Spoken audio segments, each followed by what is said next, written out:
It's Today in EVE Online, May 6th, 1500 UTC. I'm Matterall. Here with Caleb, Villy, McLeod, Rags, Shakeen, Phantomite. Anyway, a slew of people. Let's actually go right to the current online number of people. They call this the PCU. I think it's player count units or something. Concurrent users. Concurrent. Player concurrent users, whatever.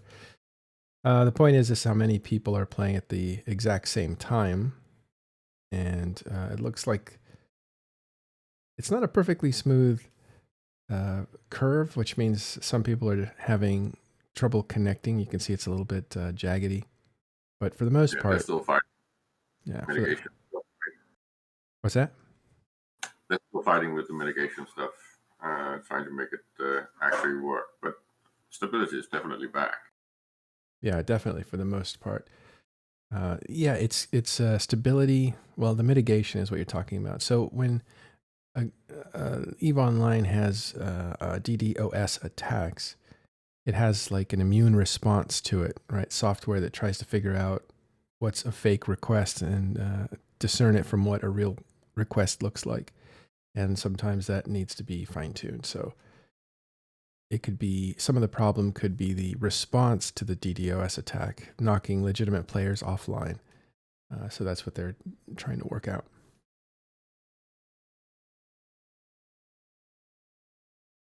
All right. So let's go into the news.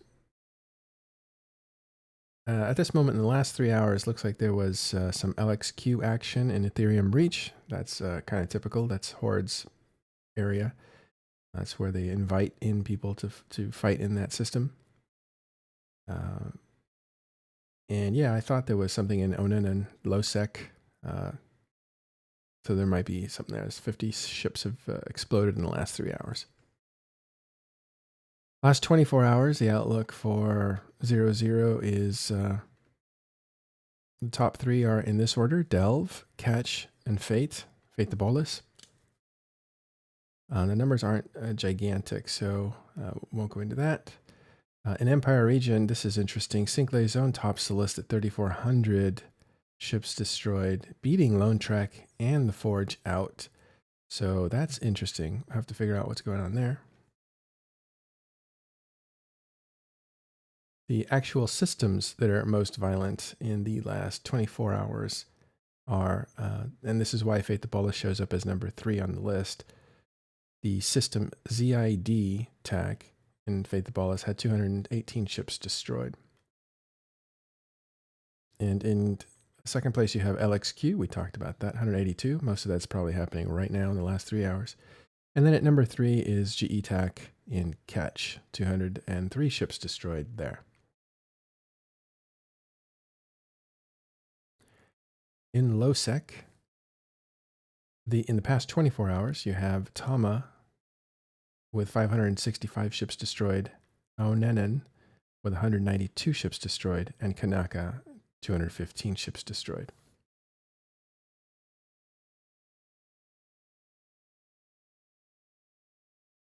And then a quick peek at the most NPC activity. The systems belong to, it's a hodgepodge. You have Outer Passage with 40,000, so something new that set up an Outer Passage. Maybe look into that. Malpace, where Offline Corporation has been hunting Fraternity. That is at second place with 30,000 NPCs destroyed in the last day, 24 hours. And then Kalevala Expanse, that's Horde's territory, 28,789 ships destroyed. It's NPC ships. So Outer Passage is kind of interesting there. And also, what battle happened in Feythabolis? Let's take a quick peek at Fate.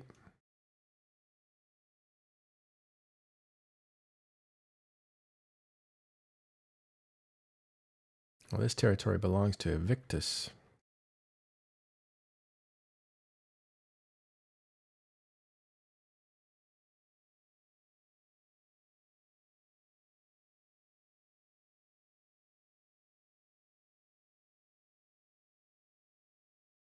And so here's the fight between Fraternity. You see all the pandas? So Fraternity and Red Alliance, an army of Mango collided there.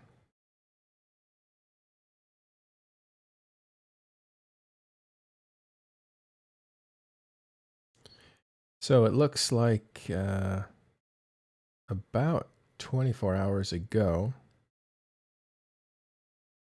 probably when we were on air yesterday for 4 hours, looks like Fraternity and Army of Mango collided.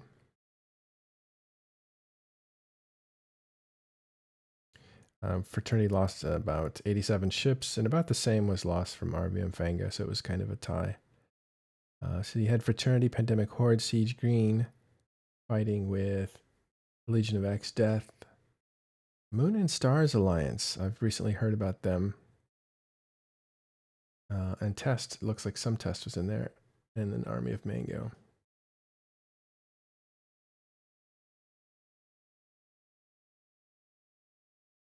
Osprey Navy issues. We're looking at doctrines lately because that is still shaking out. So we're looking to see what people are starting to fly. This looks like bombers versus cruisers. And that looks like Munins. Yeah, it's mostly cruiser bomber fight.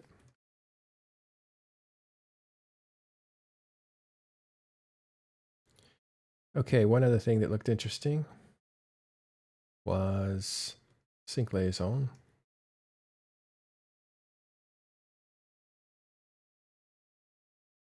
Topping the list. Let's have a look at what's going on there.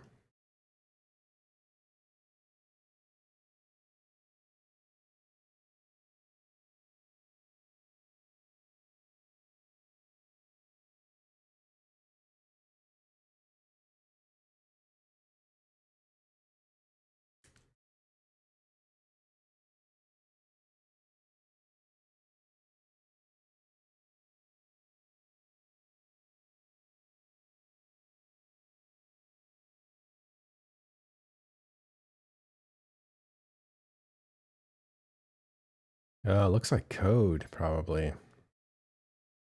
Code's getting busy in Fluakila. Fluakil? Yeah, let's have a look.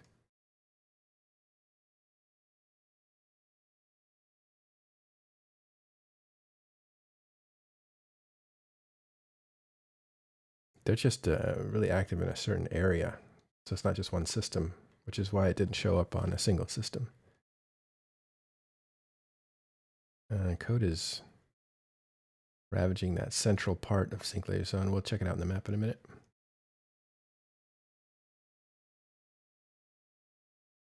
See some Silent Company casualties. There should be. There's about 12,000 of those guys. So they're everywhere in highsec.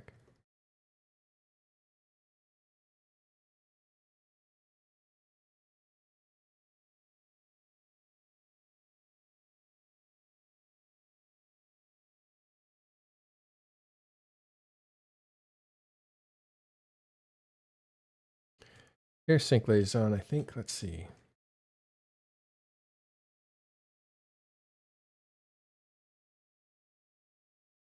Ship pod kills in the last 24 hours. The red area is where most of the damage is being done. And it's an Odern again. That's probably where the major that same system, right? Yeah, that's the same system. But it looks like they're all in this area.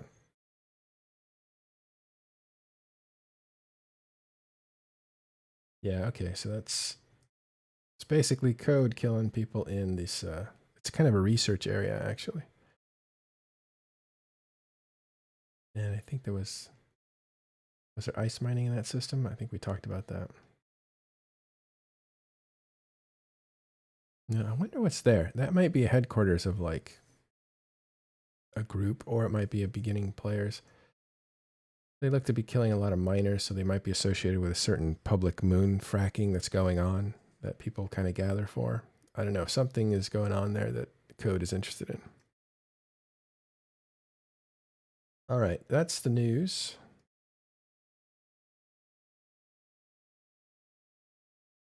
Now let's talk about patch notes.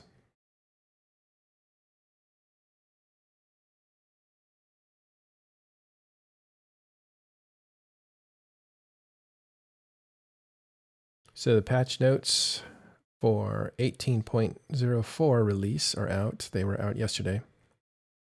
People mistake that for a date. It's not a date. That's a serial number.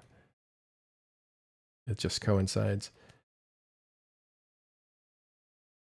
So let's have a quick look at this.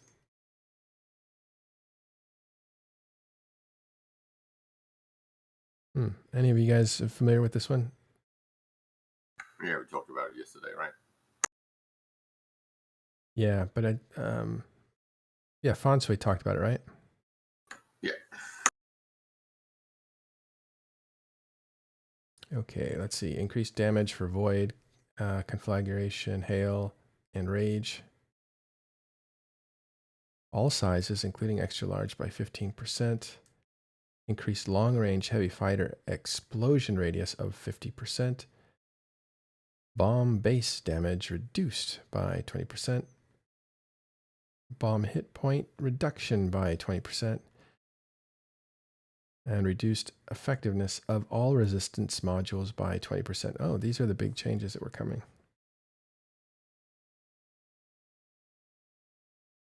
We have bigger changes coming to structures, but that's in a week or so. No, I'm wrong, 2 weeks. So these are a lot of the meta changes that are going on.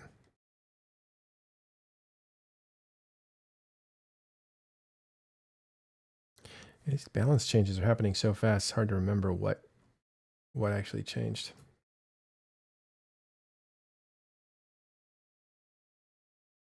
You guys have any comments on these? I have a bit of a comment on the resistance module thing. I'd be interested to know the other people in channel. I definitely got the impression that the resistance modules being reduced in effectiveness was part of CCP's drive to get close range weapons a little bit more used. Is that the feeling that other people got? Why would that be short range? Because it came in conjunction with the 15% buffs. They announced it at the same time that they announced the 15% buffs to the close.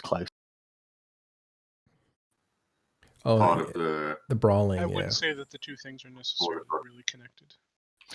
Yeah, I was hoping that they weren't connected because, you know, people were talking about the two, you know, a couple of weeks ago when that came out. People were talking about the two as if they were related, but I fail to see how they are related. I don't think they are. No, because it wouldn't make sense if they were. People were kind of talking about, oh yeah, they've made it easier to kill stuff by upping the damage and lowering the resistances, so that close range guns can be really cool. But it doesn't make sense that it would be in any way related to close range weapons for resistance drop. Yeah, I think the overall patch was, wasn't it called Brawling or something? I don't see the name of it anymore. You see, it's announced alongside with brawling things, so I just find it a little bit confusing that it would be announced as part of a brawling thing when it's not actually related to brawling at all. Well, Dre Frizzle says, yeah, it was part of the language revolving around cap changes. That would make a bit more sense. Well, they subheaded it in the dev blog about Surgical Strike under the title of Brawler's Paradise. Thank you. Yeah, so that's a heavy implication that it's related when it doesn't actually functionally relate specifically to close weapons. Yeah, that was specifically talking about the 15% increase in close range damage. It didn't say anything about the 20% reduction in Okay, they didn't file it under the same brawling part. No, they didn't. I think there was probably like when the dev blog had first hit, we were maybe spitballing about like what they're trying to do here, going off their title, because their title usually tells you like this is kind of the area that we're in. Maybe that we were talking about how these things all go together to create more battleship fights or something at close range. We're talking about, for instance, this set of patch notes and this resistance module effectiveness reduction here. Would it be okay to have a little talk about the close range ammo? But Sure. what do you feel you've already covered that? No, we can talk about it. Increased damage to...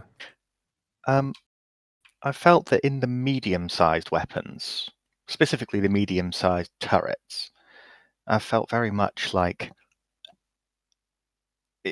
to merely increase the damage of the close, of like void and conflag and things like that, is an incredibly minor, bordering on largely irrelevant buff for the close range weapons, because there's been no improvement in the ability to get into range, which is the bigger issue with close range weapons. Personally, if I wanted to increase the attractiveness of close range weapons, I would have taken the DPS down slightly of the long range medium weapons instead. Part of the other issue with when it comes to close range brawling, especially when it comes to larger fleets, that's kind of one of the main issues when it comes to brawling, is the spread of being able to effectively spread and efficiently spread tackle and essentially control modules. I guess that also in a sort of larger fleet situation, my experience in there is that even when everybody's like anchored, even when everybody's clustering together, there's going to be sort of range differences between those people of maybe 20, 30 kilometers sometimes. And that could easily make half the fleet be essentially out of range for using close range Tech 2 ammo. There can be, for sure. There's also an aspect of utilizing fleet-on-fleet warfare and making sure that you have a degree or at least a form of exit strategy as well. And I suppose that, long-range weapons give you the flexibility to fight at both close and long ranges, whichever one is appropriate. The problem I have with long-range medium-sized turrets is there's very little difference in functional, like applicable DPS between those and close range turrets. Very little, possibly even that long range is just overall higher DPS when you take application into account for fleets. And that's grinded on me ever since they changed that. What was it, 6 years ago, something like that, to make medium railguns and arties and stuff a bit more useful. Yeah. Not to cut off this conversation, but to cut it off. We're reviewing stuff that came out on the 5th. Yeah. Well, that was just yesterday, right? But that was just a fix to something that came out earlier. It was actually a bug that was only recently introduced and was very quickly fixed. This T3 destroyer simulator. You couldn't change the modes in the simulator, in the in-game fitting simulator for Tech 3 destroyers, so that was now repaired. Thank you. Okay, so that discussion we've already had. We can come back to it, but just to be clear, nothing new came out, just a bug fix. I wrote down patch notes because I don't know why, but I did. And so that's why I was like, that makes more sense. Are these patch notes? Did they just a lot of stuff happening, just not this particular day or yesterday, but there's been a large amount of changes recently, especially in preparation for Chapter 3 of the invasion, Capsuleer Day, the Capsuleer Clash combat site is coming from what we can tell tomorrow. I think tomorrow or near tomorrow. Tomorrow. That the Tech 1 Tech 1 battlecruiser only site with the with the regular sites in highsec and the high value sites out in wormhole space, nullsec and lowsec. This will involve us interacting with or defending a structure that is owned by Upwell from attacks by the Triglavians. The NPCs that we'll see are called Jarognik. They're regular, Vedmax and Damavix and Kikimores, all the Triglavian NPCs that we've seen before, but they've been given the extra prefix Jarognik, which is related in mythology to Svarog, which is one of the clades, one of the 3 clades. So we're going to fight these. We will see a lot of nice rewards from this event. From what I understand, the Capsuleer Day skins for Empire ships will likely be dropping in these sites because there's no other noted source. And the SOCT ships got their Capsuleer Day skins from the login campaign. They were the auto-activate items. So we'll get that. We're going to get cerebral accelerators. We're going to get Glamour X boosters. All sorts of fun stuff is happening. Yeah, try to look into this. Also, this site or this event appears to be the first official, outside of the Eclipse trailer itself, the first official lead-in to the introduction of the new Upwell ship, which has been affectionately termed the Zappy Boy, because it has that chain lightning effect. Yeah, let me dig that out for people to see. Although I think everybody's seen it, but it's it's arcane knowledge, isn't it? That that weapon is a precursor weapon. It's from ancient civilizations. It would make sense that they made it a precursor weapon. Like if I had to bet, and this is like way out in left field, like I have no idea if this is what they were actually going to do, but it would be cool and it would make sense if Upwell had researched the precursor technology, had developed their own weaponry from it, and if they made the Tech 1 weapons use the existing precursor weapon skill that was introduced 2 years ago and added a new Tech 2 specialization. Because right now, that weapon system only has 1 specialization while all others have 2. You can get disintegrator specialization for precursor weapons. So if I had to put a bet on a long shot, even though there's no other shots I have to take, it would be that these weapons will use the precursor weapon skill introduced with Abyss, and will introduce a new specialization for the Tech 2 version. Also, the language in some post, I think a dev blog, mentioned new ships and weapons, plural. So I am taking that to mean that this is going to come in multiple sizes. It could mean other ships entirely. We have no idea, but we will find out.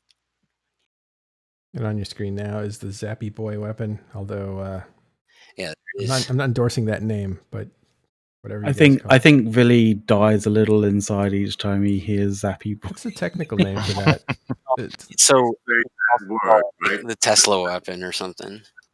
I'm not even going to tell you what the code name is, but it's not Zappy Boy. Zappy Girl. What is it, Caleb? I don't know what it is internally, but I do think that if we keep calling it the Zappy Boy, CCP Rise will troll us and call it that at least for a day or 2. It's the turret goes Burt. Yeah, well, next thing you know, they'll be renaming it like the 0 Point Blapper, like something that spells out CAPPY. Yeah, they'll do some stupid shit like that. What they did with the boson, like panic module. Yeah, the Pulse BFG Nexus something core, or how they used to have the target skins. painters named. Yeah. Pone and Pont. Yeah, I don't know. If I had to guess at the internal name, I would zero in on like that Tesla coil kind of effect that's on the ship itself. But like that's again like shot in the dark. All right. Well, we expect that weapon to make an appearance soon, and we don't know anything about it. It's the 0 amplification point projection immolator. Immolator. Close enough. Ship it. Take it. Let's go. All right. Last thing I have is this thing. Looks really cool, and it's going to have Hilmar talking with CCP Convict and Elise Randolph from Talking in Stations, and also Elise from himself, legendary player. And they're going to be talking about, well, it's going to be a discussion about the state of EVE Online and upcoming updates. That's going to be interesting. And it's going to have some Q&A, so bring your questions. That will be, I believe it's today, on CCP's Twitch channel at 1900. So in 4 hours. We're not going to be on air for 4 hours today, so we won't be able to raid them, but make sure you check that out. I'll put that in the channel now.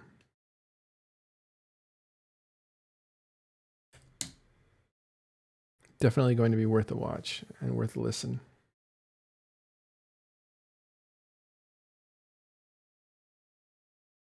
All right, we haven't visited the timer boards in a little bit. I have noticed this group, United Earth Directorate, is, I think, in Querious, yeah. Had a bunch of stuff in danger, or they must be... Now, Quarious is right next to Delve, so I doubt it's under attack. And this is a relatively new group. It looks like its membership just went up to 50, 60 members recently, so we'll have to get the story on who they are. Again, that is United Earth Directorate. Sounds like a Star Trek name. And then in Veil of the Silent, Forsaken Empires getting reinforced in 2 places. The UED is actually a StarCraft reference. StarCraft? Yeah, StarCraft. The United Earth Directorate was like the people from Earth that eventually made their way to the Capsuleer sector and like messed everything up. Yeah.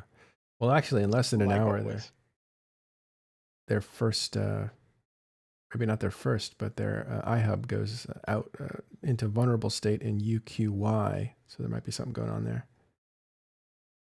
Hey, Billy, is this how they transfer them? Like, do you have to destroy them? No, you can definitely self-destruct them. But that wouldn't show up on a timer board, would it? Nope. So if you look at the map of Querious and Dotland, you'll see that most of Querious is kind of like a dead zone. Very little TCU ownership, very little activity aside from the kind of pockets of Querious that are in direct range of Delve. Querious is basically a wasteland. And you even see, if you look at average pilots in space on Quarious, there's never any pilots in space. Yeah. Wow. So aside from that little cluster on the left, which is in direct range of the Delve umbrella, so it's basically soft Delve, I guess you could call it. Mm-hmm. So the majority of Quarious is basically dead empty, which is actually hyper rare to have a region that empty. So you're spilling the it's beans, actually, Billy. Well, no, I'm not trying to. I'm kidding. I'm giving you a hard time. So what you're seeing is, this region that's directly under Goon control, or as close to being under Goon control as it can be without actually being under Goon control. And they have purged all of the people who live there. And for anybody to live there, they have to be willing to kind of at least softly accept either Goon terms and, negotiate with Goons in kind of a way to live there, I assume. Or they're going to have to be willing to fight for it. And if they're going to have to willing to fight for it, that means to some degree you're going to have to live with, getting your iHubs and TCUs blown up, whatever. And, you're going to have to spam Astra houses and raiders, etc., to maintain a livable situation. But the thing is, that's a great way to make a name for yourself as an alliance, is to stand up to somebody big and find content doing that. But just nobody seems to have been interested in doing that in Quarious for a very long time. Wonder why. Well, yeah, I was just giving you I was just giving you a hard time because it's like dead out there, so that place is really good for some quiet DED running. Well, no, you made the point of, like, I wonder why, but like that's just it. It's like the space isn't free. It's not easy, but it is there. And if a small little alliance group wants to make a name for themselves, that's a great way to do it. I didn't realize it's just it was that, so empty. it is hard. It's not easy, and whoever does it will definitely have to put a lot of work in and accept, that the way you're going to have to live for a non-considerable amount of time is not the free living that many people kind of aspire. Do you guys, they see this as connected to Catch. Does Legacy come into here at all, Quarious? No. Like there's nothing to hunt. It's like It's really that it's empty. it's a dead region, right? Wow. Like why would we go there? We connects to catch, but that's literally it. And actually the space that connects Querious to catch is also mostly dead in our space. Yeah, it's too bad. I really like Quarious. I think it's a neat region. It's got connections to highsec even, I think. Yeah, and Kened. And if I'm not mistaken, it connects to, yeah, just Kened. Let's see that on the actual map.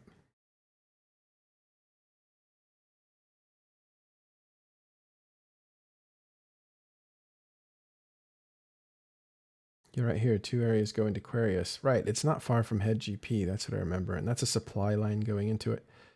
Into A2. That's, yeah, right up here.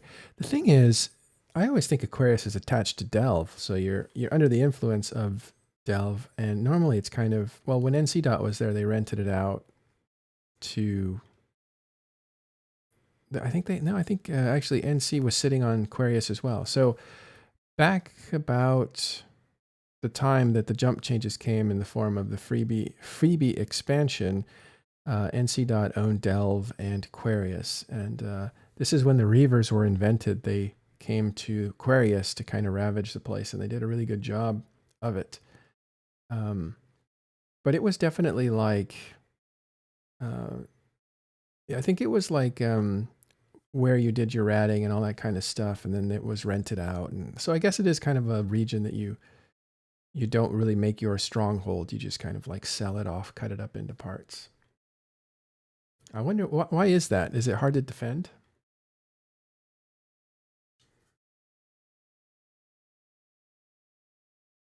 Querious. Quarious, yeah. Thoughts? Querious is harder to defend than Delve, any area of Delve for sure.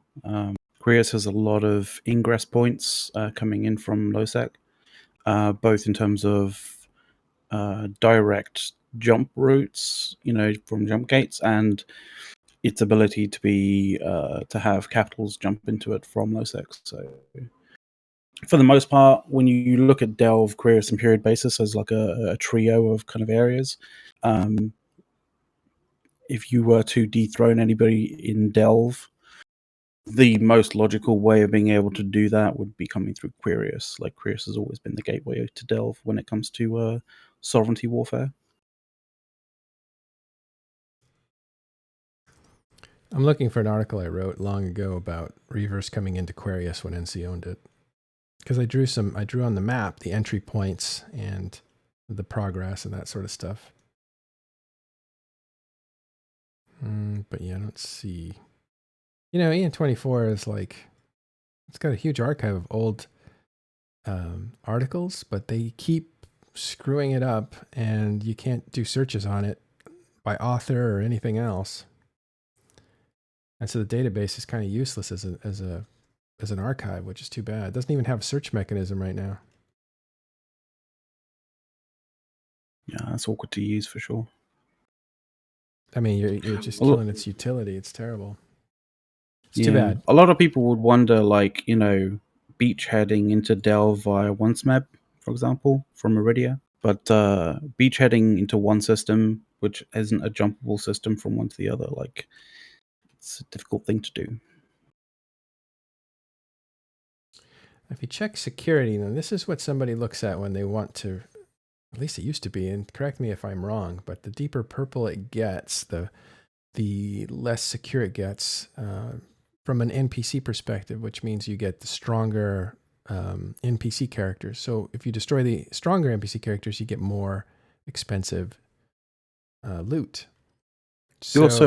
You also, at least historically, you used to find more, like a higher concentration, a higher number of the higher end ratting sites as well in those areas. Like, for example, in a 0.13 system, you wouldn't really probably get any sanctums whatsoever, whereas in a 0.9 kind of system, you'd probably get like 3 or 4, or maybe even 5. Right. So when you looked at this to rent it out, you would basically carve it up depending on how rich the soil was for planting, let's say, and the deeper purple it was, the better. And so all this other stuff are just really useless. places to rent. They're really just places to make a headquarters.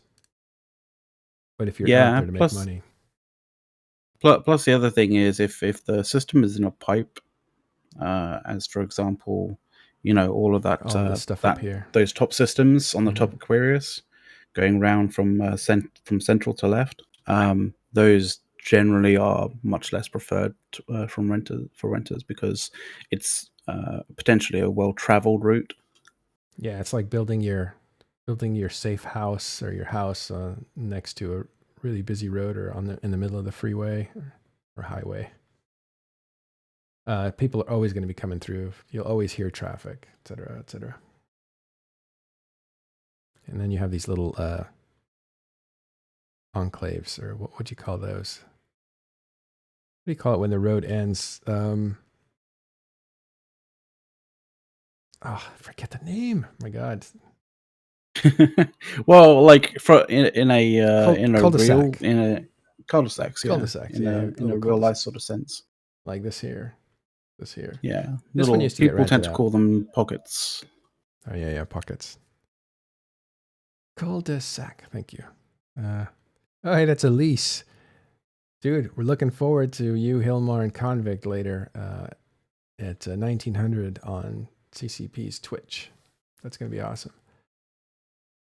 So yeah, this area also has historically been Quarious right here. I think in 49 TAC U. That's a historic system. I think Bob kind of met its end there way back in like 2009.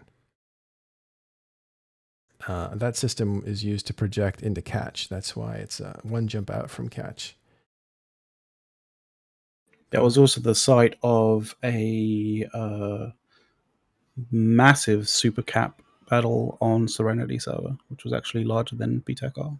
That's where it was? Oh, interesting. Yeah, 49 TAC The U. biggest fight in EVE's history anywhere in the world happened in 49 TAC in Quarious. It's mostly a dead region today, which is news to me. Mm-hmm. They have tried to start like fight clubs in here because, let's face it, if you have like an area of the game that's kind of deserted and boarded up, that's where a lot of squatting will happen. And those squatters that kind of come in, they're not paying rent to anyone. They're not really utilizing the area. So they developed this as kind of a fight club. A couple times I think that's happened. The original fight club, I think, was in Delve. It was called Thunderdome. The good old Delph Thunderdome. Yeah, I lived in that. So Thunderdome. the Querious Fight Club was a project in which the Imperium tried to develop smaller alliances, much like you're actually seeing in Vale right now, but kind of under their Tutelage. under their kind of tutelage or watchful gaze, I guess you could say. It generally proved to be a failure just because the constraints of the environment were very difficult for small groups to grow up in. It's not that goons didn't try, it's just that the growth generally has to be more organic, and generally the people that can end up leading small alliances into being medium-sized alliances are not the kind of groups that are going to work well under that kind of advisorship, I guess. Yeah, so that What was the goal behind starting it? the Quarious Fight I don't Club. know quite what the exact goal is. There's obviously the goal of like just having good fights and good fun and stuff that I'm sure was touted at least a little bit. It's hard to really evaluate because I don't know if it's true or not. Definitely, I think there was probably good intentions, but the problem with a lot of these groups is when you start them, there's an awareness of the poaching element that will come into play. So if you bring somebody into your space as a small group, they will almost always, unless you impose extremely heavy restrictions on the way recruitment works with them, they will almost always end up feeding into the larger groups. So, like I know, for example, with Legacy, we've had to put in tons of restrictive recruitment stuff to keep corps and members from flowing directly into test instead of like because originally what we had it, all the smaller group people and groups in Brave would try to flow into test, and it creates this prophecy where you basically kill off your own allies by accident, right? Make you stronger.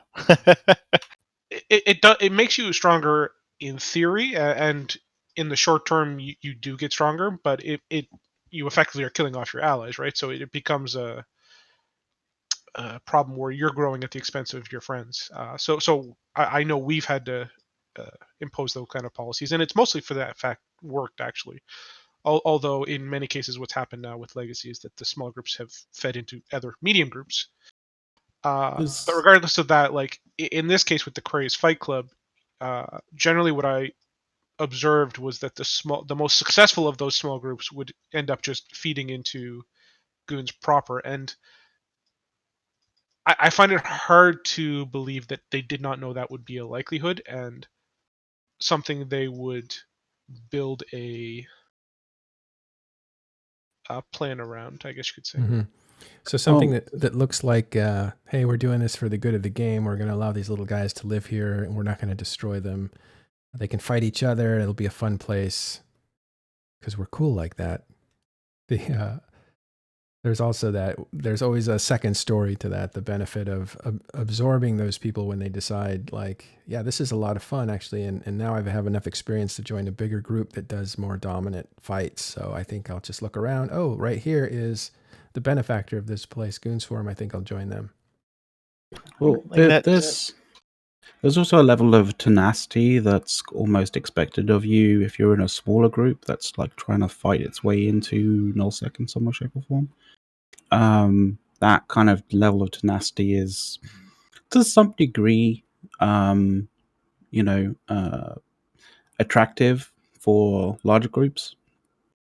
You don't always want to have, groups coming into your large alliance be, fairly docile, if you know what I mean. So. Well, I go back to that point that you made there about recruiting. I think there's a lot of interesting dynamics that happen that CEOs have to worry about too. For instance, if you have a good alliance and good corporation, and the corporation is, I guess, good enough, you've built it up enough to be tapped by one of the bigger alliances. When you join them, if they have a really strong central corporation, people will apply to that strong central corporation first. They have a preferred status. Like if you're going to join at a certain point, if you're going to join NC Dot, you're going to try to join Smell because that was like where the FCs were. That's where the most amount of people were. It was like the tentpole of the alliance. So all the other little corporations that were good enough to be there would always have to compete against that major corporation. So they would do things, leadership would do things to encourage people to apply to other corporations. But there was always that tension between the corporate leaders inside of there. And then once somebody gets into a corporation that is smaller in an alliance, they'll see that most people are from this other corporation and say, well, that's where all the people are, so I'm just going to go over to there.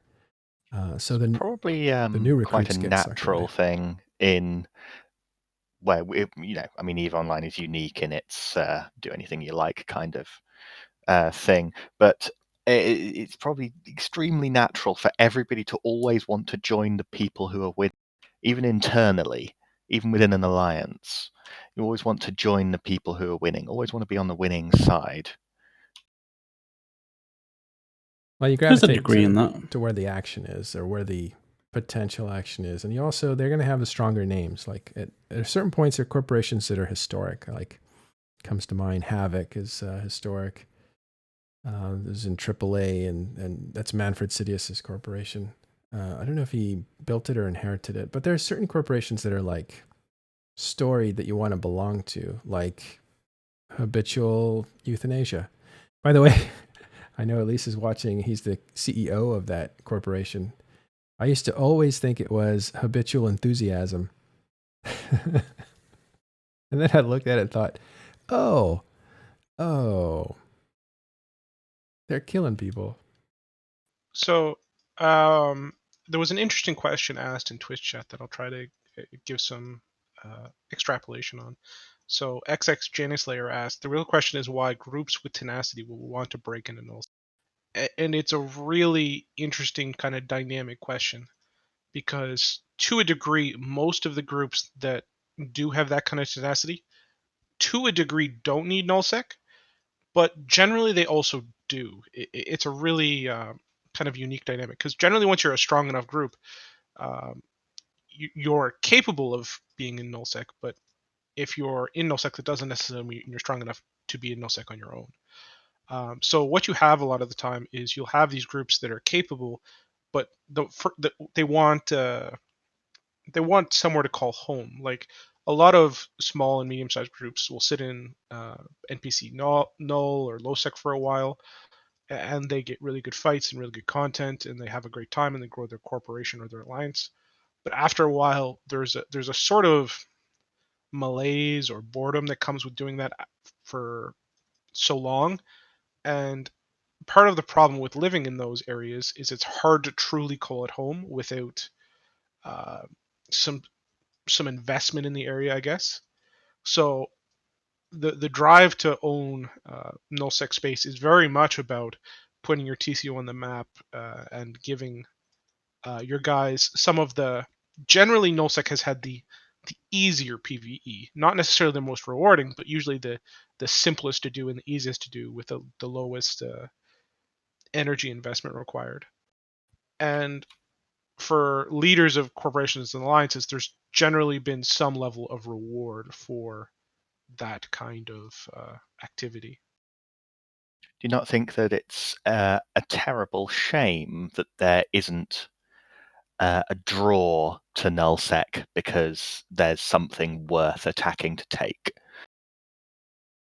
rather than just getting your name out there, which is cool as well? Yeah, absolutely. I mean, content drivers have been something I know this CSM has worked on a ton, is trying to say we need things that have value in the space, right? Because right now the only real values to nullsec space in general are, the PVE level content, which is like your anoms, which are extremely low value since you can generate them anywheres. The racial tenant of your space, so Sanchez or Dreadgristus, etc., which has the accompanying complexes, etc. And to a degree, that's really it. Like obviously the R64s as well, but those are once again kind of spread out pretty evenly. So there's no real saying that one bit of space is better than the other, aside from like slight tactical and terrain kind of advantages. Like the drone regions have no NPC space. The Veil tribute area is very close to like highsec, nullsec. Like those are some advantages and differentiation from different areas of space, but they're all so minor. Like there's very little incentive for a group to push to a different area or try to take something, especially when the investment to properly utilize your nullsec space is so high. If I have to invest 1 trillion ISK into Esoteria to make it useful, it's really hard for me to justify moving somewhere else to do something different. Do you not feel that? Is this the reason why there aren't gigantic galactic scale wars anymore? I'm sure Nothing worth it's trying to take, nothing worth defending. I'm sure it's absolutely a part of it, 100%. Like I have no doubt about that one. All right. The last part of today's show, this is something I heard about yesterday or the day before, and it's I don't have any information on it that's solid, but MSN, which is a Chinese ally of Hordes up north, they basically were part of that war that took out the Dead Coalition in the northern territories. MSN is affiliated with Triple V, I call him. Vinny. Yeah, actually, I think that's the second time that name has been used. It was used a long time ago for a group in Providence at one point. But this MSN group looks like they lost some key corporations. So we'll look into that. We'll sort that by people who recently left. And you can see the 3 corporations all went to Ranger Regiment, which is now a group that's was part of Dead Coalition and fled south to Delve. But I think they're in period basis, if I'm not mistaken. Well, if you look at the size of those 3 corporations, Mm-hmm. it's highly likely that's actually just one corporation, and 2 alt corporations of that main corporation would be my. Yeah. They still have on the record, they have territory in Fade, but again, I think in Delve and Period Basis, I don't think they put stuff under their own name. I think the state, Imperium owns it all, and then people use the facilities, pay the taxes, that sort of thing. Somebody in the chat, a couple of people, last people chatting, just said, would wars start if asset safety went away? And somebody said maybe loss of stuff would hurt, as I assume that they mean it would give incentive to defend. I don't think that that's enough. I think that would just devalue null even more. I think there has to be something to gain, not just something that you don't want to lose. There has to be something to gain for there to be reason to go to war. So the loss of asset safety would change the dynamics of null, but it wouldn't change the fundamental promise you're talking about. So what you would do is the most valuable space would then become the space near NPC space, since you would have a safe place to put the majority of your assets, right? You would want to be, which would fundamentally make Delve even better space. But it creates a situation where you want to have security, and obviously, if you still have pirate space within your space, then that allows you to have that security, but you can't properly. Yeah, I have feel it like operate. straight up loss is just something it's just a detractor. There has to be something to gain. Maybe it balances with there being more to lose as well, but there has to be something to gain for people to want to attack, and you gotta want to keep a hold of that thing to want to defend it. Another dimension that I see with a lot of groups that are in like highsec and lowsec as compared to the nullsec groups is a lot of them are more geared towards playing the game in the client, like spaceships blowing each other up and content, rather than creating a culture and getting involved with diplomacy and like the inner alliance and group kind of dynamics that you have to do to survive at nullsec. I think something that's very interesting is the way that over the last few years people have become more and more invested in the war on Reddit, and I very much feel it's the lack of war in EVE that has pushed them to try and have war anywhere it can be had. And if Reddit is a place where everybody can scream at each other and post memes, and if that's the best they can get, that's why they're It also feels a lot like it's know you first. Right? It's a bit of everyone is just turtled up and waiting for someone to do something. What was that awesome meme with the guy poking a stick at Delve, going, "Do something, please"? I don't know what there is for them to do though. Well, that's kind of the problem, Yeah. right? And this is why the asset safety thing might not be the end all, and it's something that people will adapt to. It's just being able to cause someone loss will definitely potentially wake up the bear in Delve. But once again, like, who does that really help in the end? The bear in Delve to like. So let's say you do that, and it's now like, yeah, asset safety removed. If you lose your stuff, it all drops. Okay, so every group that doesn't have an agreement with them now, that's in even remote range, now has to evac most of their assets. It's just raised the bar for there to be other people existing other than the Delve inhabitants. But that's a different part of the design. When you look at things like, especially the bottlenecks coming back and the ecosystem having scarcity and stuff like that, the points of failure for something as big as the Imperium will go up, right? And I think they might actually be surprised. So they will overextend and completely fall on their head because the snapback is going to be painful.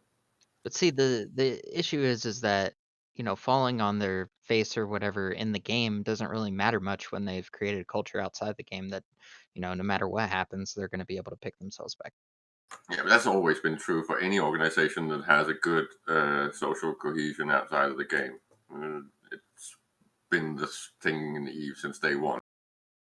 I mean, I'll go back and I'll say again that I am absolutely certain that for there to be war, there has to be something worth attacking to take. Not just, it shouldn't the reason to have fighting shouldn't merely be just to try and stay alive. It should, by stopping yourself from losing everything to no asset safety. It's got to be something worth attacking because you want to have it, and it's got to be worth wanting to defend because you want to keep it. It's got to be two in conjunction.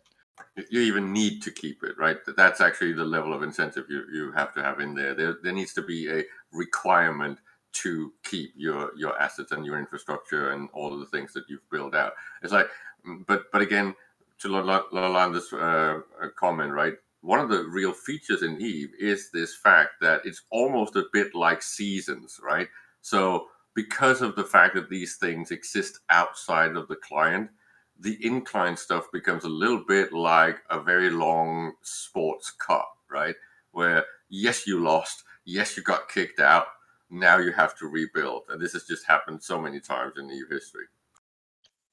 Having more like mechanical reasons to like I don't know, I've just been playing around with the ideas in my head. I mean, I think about a game like Shadowbane where basically a stupidly overpowered thing dropped and somebody basically got to be king for a while.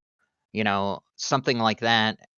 But it can't be just an individual. It's got to be something like, okay, well, controlling this constellation for the next 4 months is going to be stupidly profitable.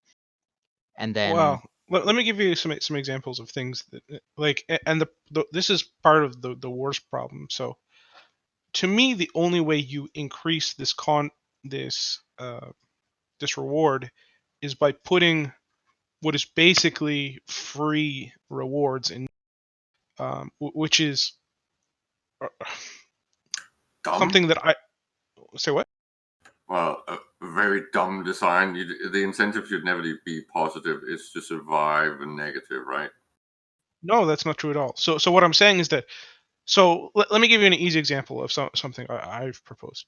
So, for example, right now, to hold a system in solve null, it costs you money. And it costs you a lot of money, like a billion ISK a month or more in most cases for any system that has any reasonable amount of upgrades. What if that TCU flag that you have on the map generates you money? So every solve system you hold generates you a little bit of money. Now, think about it in this context. Obviously, that's not, necessarily an ideal with the way that the game is necessarily going. But all of a sudden, holding all of those systems, every one of them is like a little mini R32 that doesn't cost you anything to hold. Right? Besides the TCU, which people will fight over because it's worth something now. Do you kind of understand what I'm saying? I like the idea of having the environment give some kind of passive income, but not as much as like R64s and stuff used to. It caused a huge amount of wars. It was brilliant for that. To just write them off as them having been too rewarding, I think, is quite short-sighted. This is where you need to shift it to making it a sort of warfare-based thing instead of a moon conflict thing, right? This is why I'm not necessarily disagreeing with Willie, because there should be an incentive. I just insist that the incentive should be taxed, and that a sovereignty tax is levied on any activity that goes on that has ISK moving from one hand to another, right? I don't know what you mean, sorry. Well, everything, right? Every time that there is an ISK transfer in your wallet, right, at that geographic location, if there is a solve holder, you pay a sovereignty tax, right? So if you sell something to someone, if you build something and rent a slot, if you kill something and get a bounty, everything should benefit the solve holder at a proportional level. Okay, so what you're saying is that if I own a system, every time anything happens to that system, I should be rewarded. Yeah. So, but that doesn't incentivize conflict. It does, because then to hold solve is meaningful. That means that someone will want to take solve. Holding solve is already meaningful in very much the same way you're describing.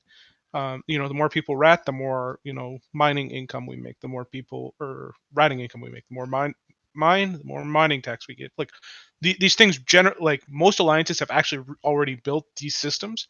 The problem is I can do that in your space and I can do that in my space, and it's exactly the same. The point is to get an incentive to expand your borders without necessarily needing to have the strain of micromanaging your internal structure. This is a But slightly that's not. lowering of the bar and adding a passive income. I'm sorry, you're not understanding. So you're saying you want to tax players, but to tax players, you have to control the players. And how do I describe? I can only tax my own players, and I don't care where my players are, if they're in region A or region B. Like if they do their activity in region A, then I make the same amount if they do the exact same activity in region B. Caleb, Well, what's I your think that's what Caleb's trying to say is like, as much as at the moment, the way that you've described it, Villy, that's how it works. I think Caleb's kind of saying like, flip that on its head almost. The tax happens in the system, when it happens, and it benefits the stallholder, regardless of whether that person is in the alliance or not in the alliance. Yeah, but the Exactly. tax is connected to the activity. It's not connected to necessarily the space. So it's like if you own Sov somewhere where nobody's doing anything, there's no reason to have it. So you're still kind of Exactly. in the same place. Yeah, And the thing that I we was are talking in. about with R64s is like instead of getting material, you're getting ISK. And I think we all understand that, having more money in the system is an incentive, but it's not directly as useful as something like getting R64 material.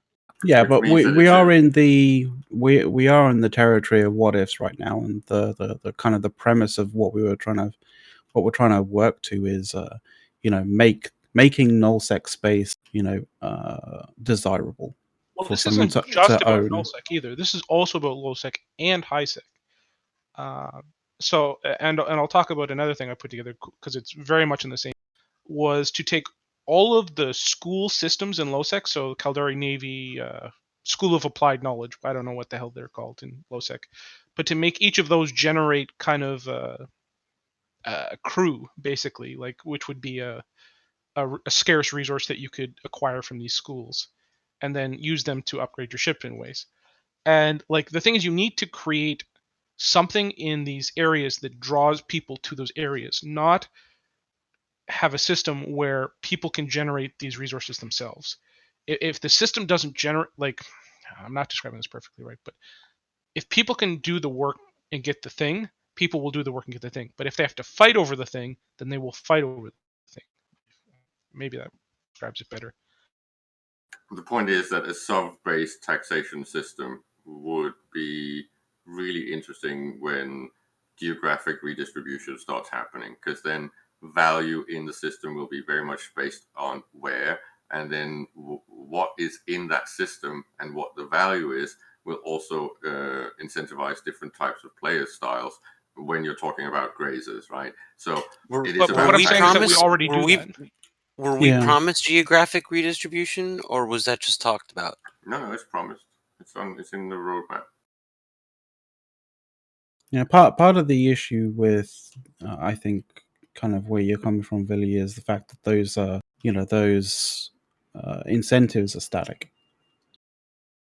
And so eventually, when enough information about all of those various different, positives are collected and shared, far and wide enough, people will be able to game it and be like, that is the area where the most powerful kind of groups will congregate, and all of the rest of the area is fallow for most of the for fledgling alliances.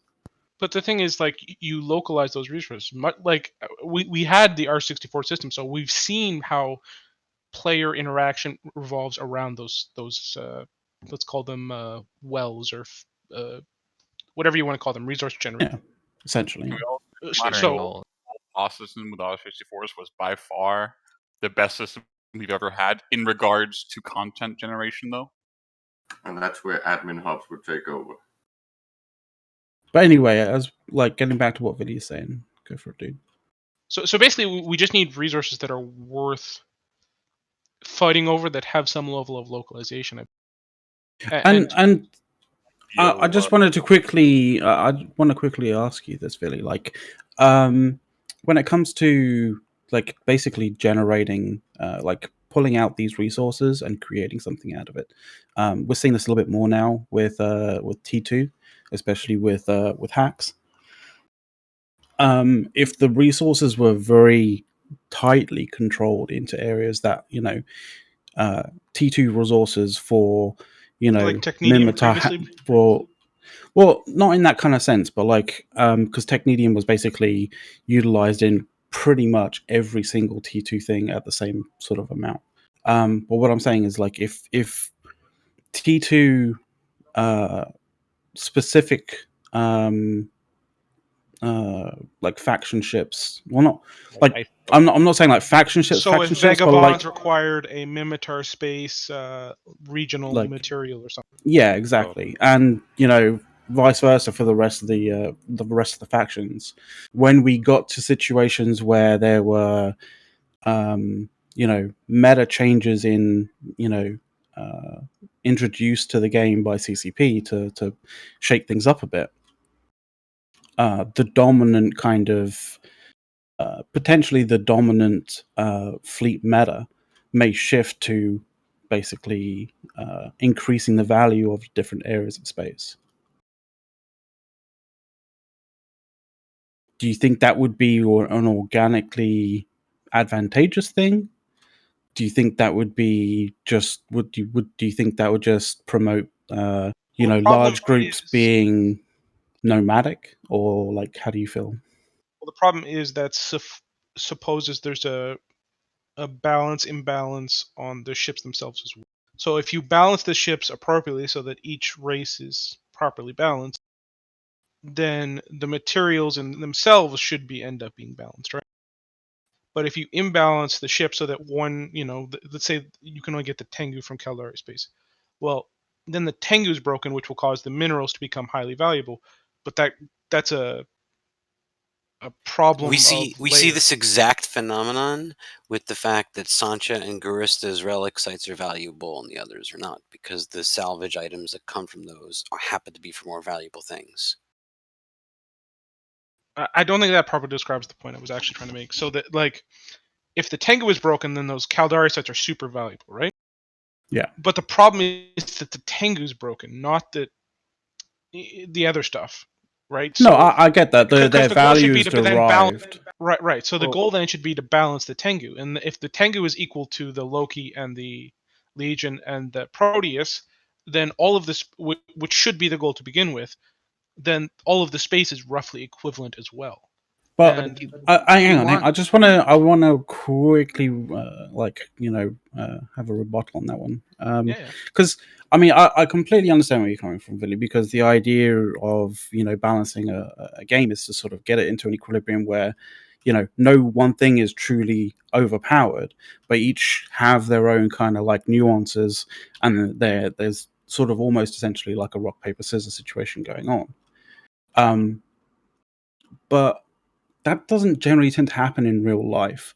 Like, in real life, generally there tends to be advances in technology, and, you know, companies develop products which are better than others, and then their competitors catch up and overtake, and so on and so forth.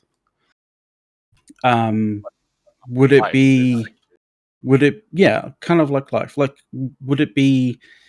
I mean, I know it's an ideal to have a very balanced game, but would it be more future proof to basically have this constant imbalance kind of ebb and flow going on? I just say I disagree with the idea that you can compare ships and may I introduce space. you to the Proteus? I mean, yeah, ships should have some semblance of balance. The idea that space should have should essentially all be equal is just an absolute anti-conflict concept.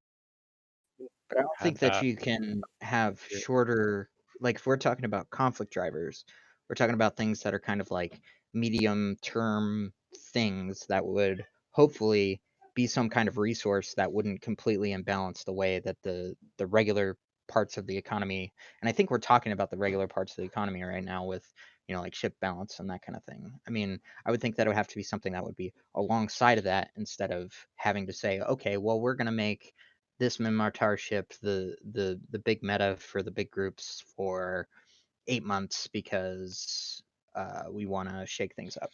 because I don't think that's very healthy for the game in terms of like actually being able to play it. So instead of focusing on like a regular material to do it, it would have to be something else, is what I think. Yeah, well, the thought on that would be very, very faction specific and very, location specific based on that faction. But yeah, I mean, that was my. I mean, I've had that simmering thought in my head for a long time. Just FYI, Billy.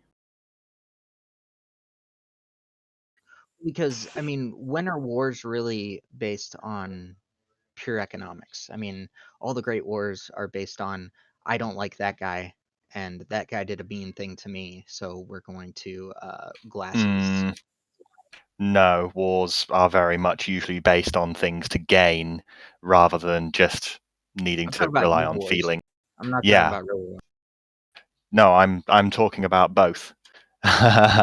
Wars in the past have been generally over things to gain. At least the wars that have mattered have been over things to gain. When it's if the only reason that you feel a war should happen is feelings, then we are where we are now with no wars whatsoever. Well, yeah, he's the partly most right. entertaining like wars have been the ones that are based on feeling, but like they generally tend to, like hit a brick wall to some degree. It's just back to what Willie said. He talked about incentives, and again, this is fundamentally almost like making war and self-holding into some sort of PvP for drops. That's not what PvP or warfare should be about. It should be about avoiding loss, right? You don't win a prize. To avoid loss, you have to have something avoid a worth fighting. loss. Yeah, but what you're fighting for is the competitive edge and defending your edge and your space, right? And then potentially eradicating a neighbor. It should be about someone losing, not about something you win. Well, that's feelings again. That's feelings again. Just wanting somebody to lose is basically the only thing we have today. We need there to be a reason to win again. Like Villy's. I think you're agreeing with me, Villy. There needs to be something that you want for there to be a war. You want to go there, take it, and have it. The problem is that's the kind of thinking that we've had for the past 5 to 8 years. This whole overabundance and pricing for everything. And it's pretty much what gave us stagnation. It's the loss that is required to bring back the willingness to defend. Because every single time we talk about things that are being attacked, it's always the problem that no one wants to defend. It's not that there's no one attacking anyone, because that's happening pretty much every day because people are looking for content and good fights. But not on an alliance scale. Attack is not happening on a full deployment scale. But it escalates from an alliance. Let's use the proper words, though. Like the coalition scale, the alliance scale, and the corp level scale are all very different in terms of the war generation required. Much of the talk about stagnation is talk about stagnation at the coalition level, not at the alliance.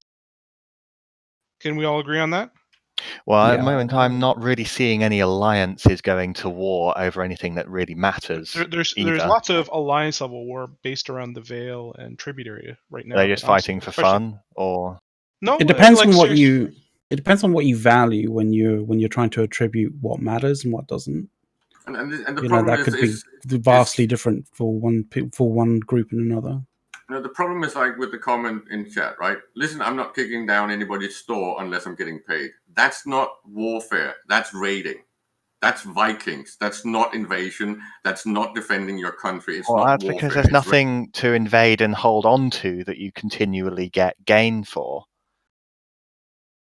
But there is, especially if you go back to scarcity. What? Then survival and food and keeping your machine running is the incentive to take space or hold. But nobody's doing that. No, there's not. The reason is that nobody's doing that. The reason is like a lot of factors have to change for that kind of environment to take hold, and then something once that environment is now in place, then it becomes a driving factor for people to do. It's an equation between how hard something is to do and how much you want to do it. You can up the incentives, or you can make it easier, and you know you can get the same result. I would have thought. Make it And this way is easier to fucking knock It's over it's the sandcastles, as I like to call it.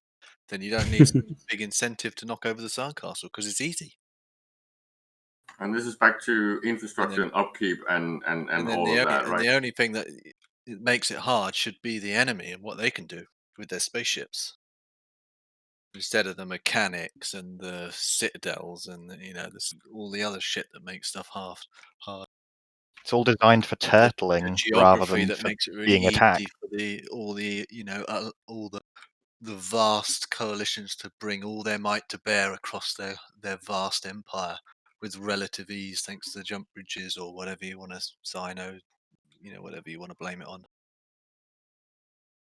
By the way, Makes it really easy to bring your coalition into the action, right? And that kind of makes everything a coalition conflict rather than an alliance. I don't think that there's still a bit going on in Tribute, but whenever there's a power vacuum like that, it only has like a shelf life, right? Eventually, Yeah, I think I predicted that like 5 or 6 months ago. Like after a while, groups just cement around each other, and eventually they form their own larger groups so that they can I fight off. hardly feel that's something that's a bit simple. I think that everybody in the world can predict that. Okay, yeah. well, Oh. it's a predictable thing then. Holy shit! It's Harvey. What's up, Harvey? Hey, Matt. How you doing, buddy? I'm good. I'm good. I was gonna be like, hey, it's Harvey. Yeah, I good just to see found you. blades of grass. There's still a thing. Yeah, I think they Yeah, will they're be not forever. going away. They will be forever, I think. Sorry to interrupt you guys. I just got excited because I saw Harvey in here. We're talking about conflict drivers and stuff, right? Yeah, conflict drivers, and how to make like solve space more not valuable, but just more aspirational, I guess, right? Basically, CCP needs to bomb the game back to the Stone Age, because right now we have way too much modern ecosystem and economy of massive abundance and interconnectedness and blue donutry and no need to go and fight your neighbor, because everyone is pretty much comfortably living too much their own Caleb, too much millennial which convenience? age in particular would you bomb it back to? Which age of EVE Online was the best? Well, I'd say just actually maybe just after the Summer of Rage, to be honest, except of course the population was suffering. But game design wise, I think that was the best era. There was Post massive Phoebe, issues. pre-Aegis or Fozzy So that's like what, that 2011, little gap when they 2012? removed all that. It's like a couple of months where they like slashed the HP on the Dominion substructures and shit, and added fatigue, didn't they? Actually, It was the like a worst. It was before fatigue. playing Yeah. this game. That was I couldn't. No, I'm just saying disagree more. that's what I'd Stone Age it back to. Or Stone Oh god, post Phoebe was awful though. It was just the worst. If you It was let like, it you last just- for a while, it would have been lush.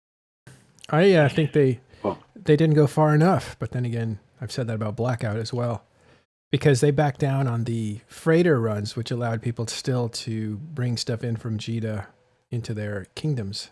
So what we thought was going to happen, that villages would have to sprout up and facilitate the food network of the kingdoms that were built in nullsec, didn't happen, because they just kept those supply lines intact by backing down on the freighter distance jumping nerf.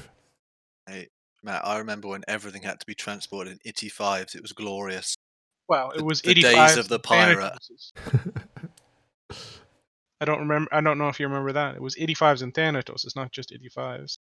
I mean, I'm talking before the cat. Right? Everything for Bob's empire had to go through Carnid or Iridia. It was the What age year of are the you pirate. talking?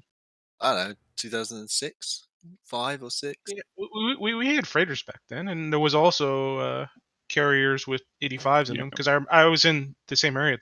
I'm just gonna pipe in that, like, going back to that era is not favorable, because no, you can't go back. Like, well, not just that, but that's not fun gameplay. Like, I remember I had this talk. Manny was really excited about the idea of people only having escorted freighters and shit, because he thought that was the greatest thing ever. But like, sitting down for a video game for 3 hours to escort a freighter through low-sec or something, this is not fun. This is a great way to get people to unsub from the game. Well, I think there's a couple of ways to. Well, is first of now. all, the It was threat of cool. What about unsubbing. I sitting remember on a trying to catch Titan for Bob's 6 freighters hours incarnate. and nothing happened? The threat of unsubbing is just, it's all around the board for all kinds of different reasons. There's people who unsub like well, crazy. it's because important we blackout. talk about. We often hear, people talk about survivor bias. I believe it is. Yeah. Like I remember doing those same freighter ops all the way to period basis from highsec, and it taking 3 hours, and the freighter pilot would disconnect, so we all had to sit around for 30 minutes, and so on and so forth, right? And I kind of remember them with a certain amount of like, that was kind of interesting at the time. But I look back at it, and like, in all honesty, I would have probably fucking hated that now. Part of the reason I can look back at it and enjoy it is because at the time it was more about the thing that makes those ops good for people, or why they say, oh, I enjoyed it or they were cool, is not so much the task, because the task itself wasn't fun. It's the sense of purpose. You're achieving a mission. You're doing something directed, and you're part of the community, right? And we have all kinds of other activities that can fulfill that role now. It's just that at the time, that was one of those ones that needed to happen. But you basically I just made the would argument. suggest that the You've narrative, made the I argument think, by talking about the fact that some bottlenecks from back then were removed. Those bottlenecks actually created the feeling of purpose, the value of activity, except for just meaningless fights that are already replaced. That's the point. The value of things that are lost comes from those culminating bottlenecks, right? And when you remove them, you are creating the stagnation. So this is CCP doing it. It's not just the maturation of the game. I mean, I think something that's given that everybody has agreed that essentially passive moons back in the day, whatever problems they had, they sure did make something that you would fight to defend, and something that people would go and fight to take away from people, and that affects more than nullsec. That affects low and nullsec in equal measures. It's just a circular it created argument. Content constantly. It's a circular argument both from a game design perspective, so game entertaining mechanics, and it's a circular argument from an economic and ecosystem argument. It's just wrong. People knew that. It was bad design. People called that at the time, right? But certain groups were sustained by their passive income, and other groups didn't rely on that. And so one side has an incentive to get rid of that, and the other side has the elite PvP.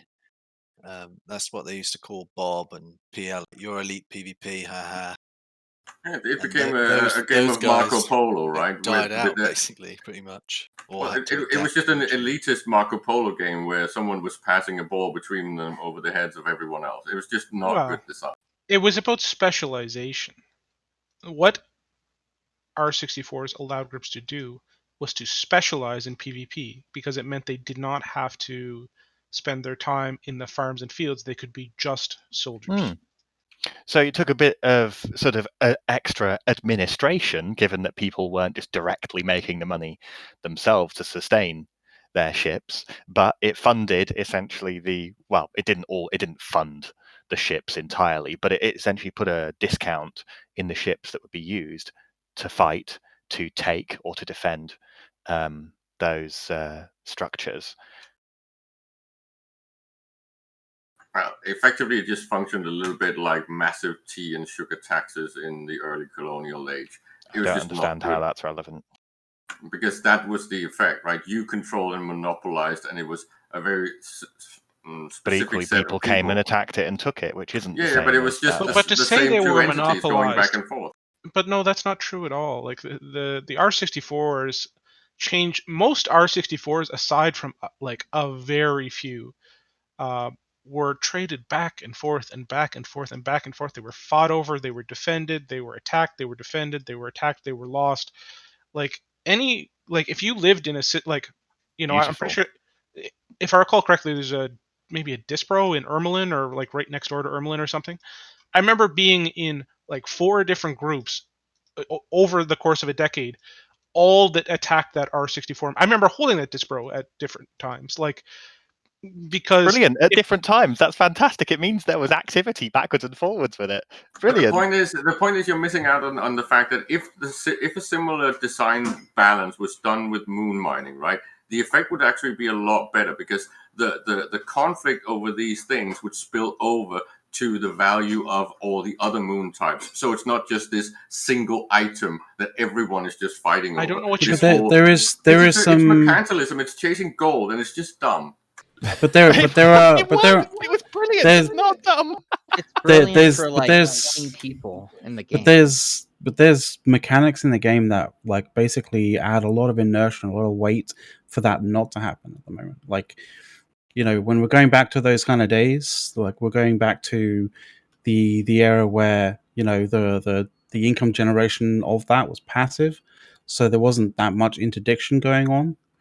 And the other thing was the fact that those things could flip, because they could be reinforced and killed much faster than current Citadel mechanics allow.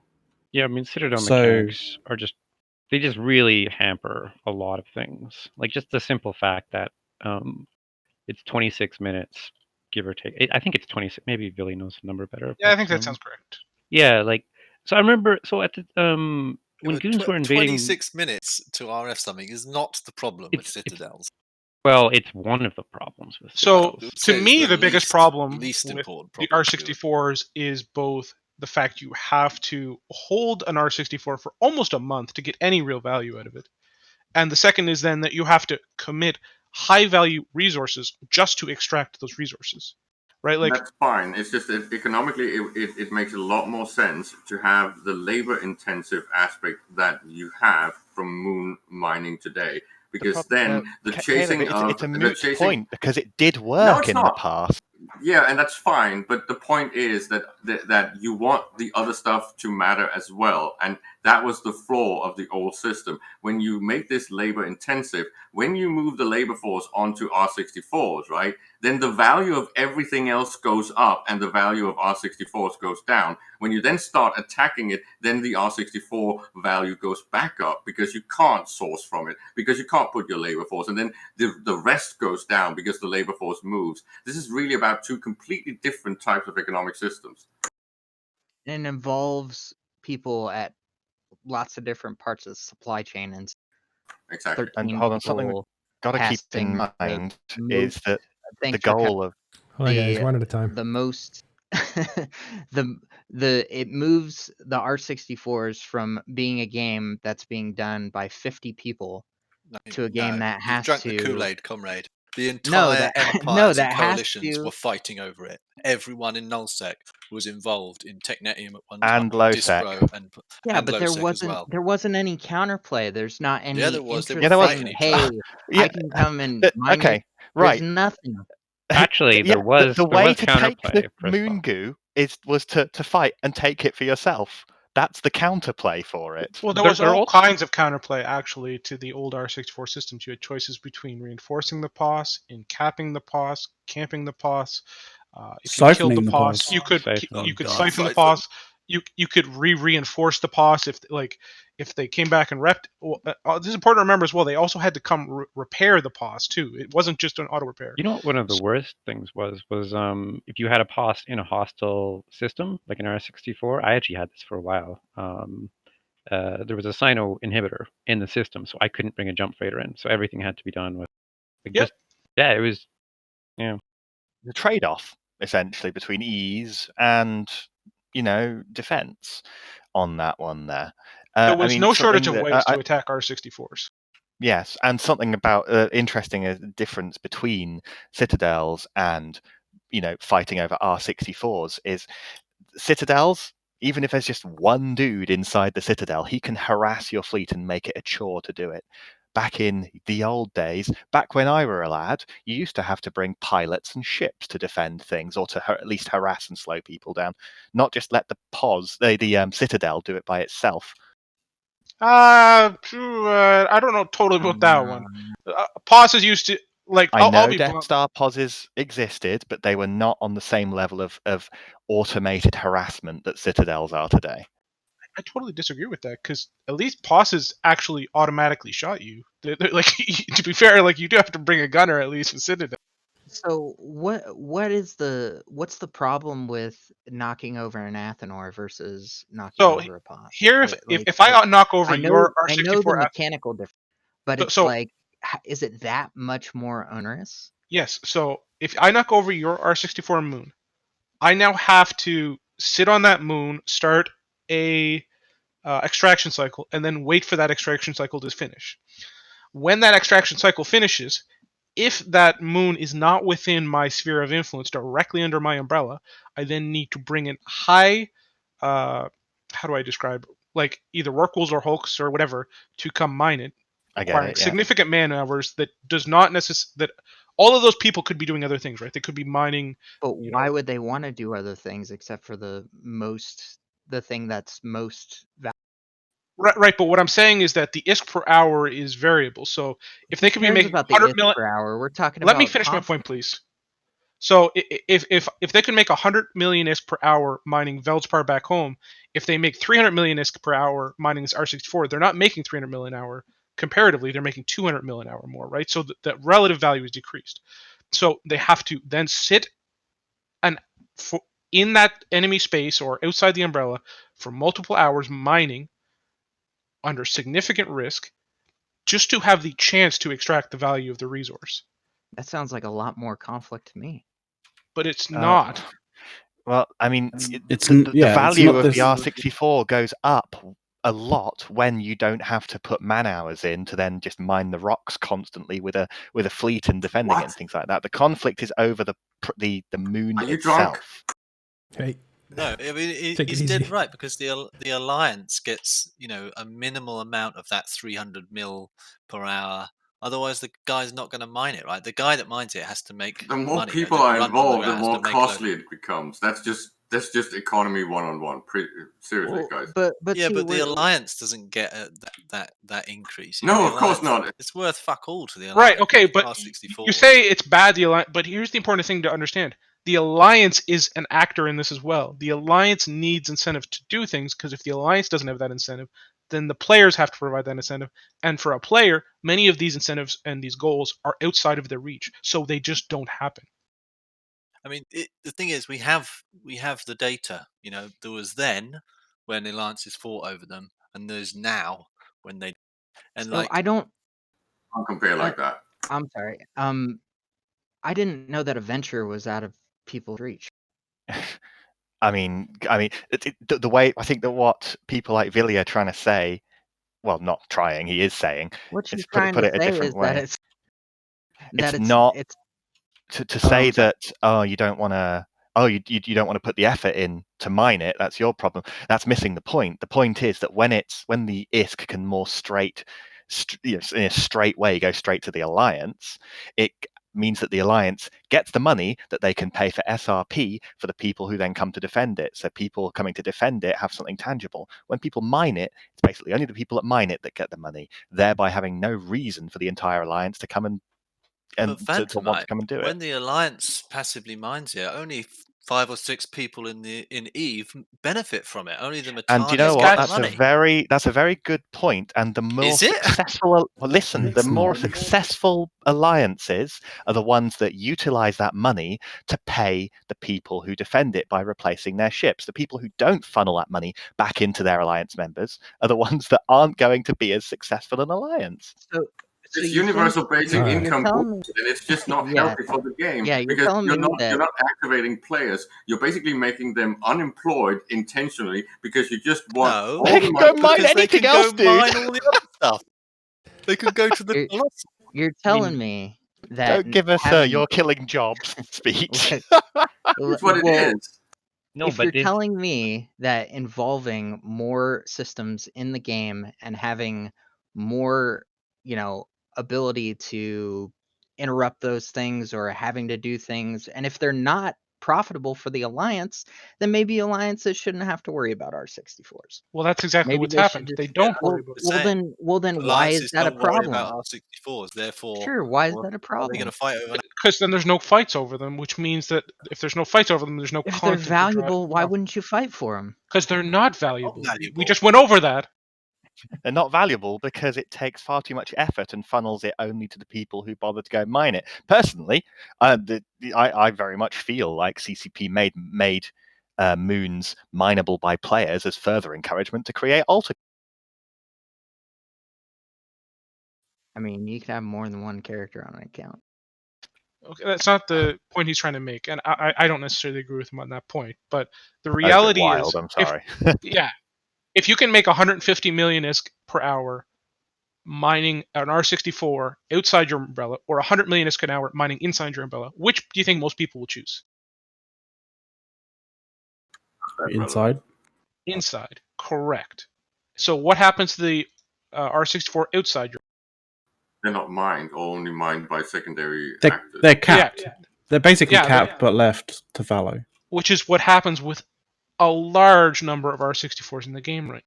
Yeah. So that means that if the I would. design was correct, right? If the scarcity was working, that would mean that would become more and more valuable because there would not be enough under the umbrella. Well, it's about risk versus reward, right? Right. And Well, to a aren't they degree, trying to- you're. Oh, I'm sorry. So a degree, if you're trying to, say that industrially, it has to be so difficult so the price rises and rises, sure. But the problem is the risk reward is so off the scale in terms of the risk and effort required to mine them that it takes a crazy number before that actually gets reached. Well, aren't they? It's just aren't the they whole working point. on that though?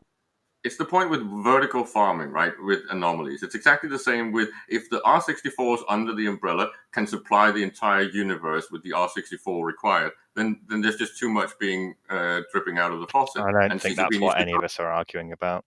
No. Like That's what it's this about. discussion started on content driving. And that is the Points. content driver. If there is, We've been talking about scarcity, R64s the whole time.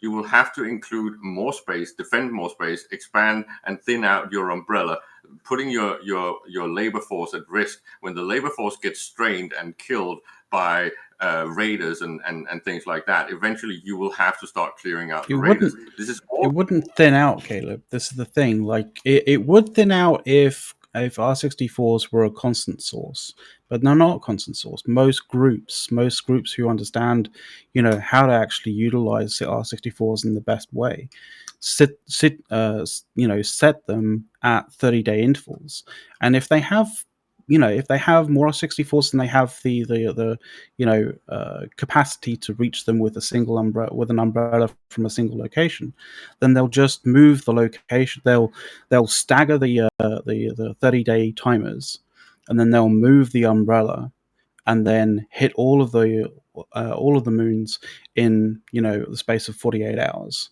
and then move back. Yeah, I mean, that's all that will happen.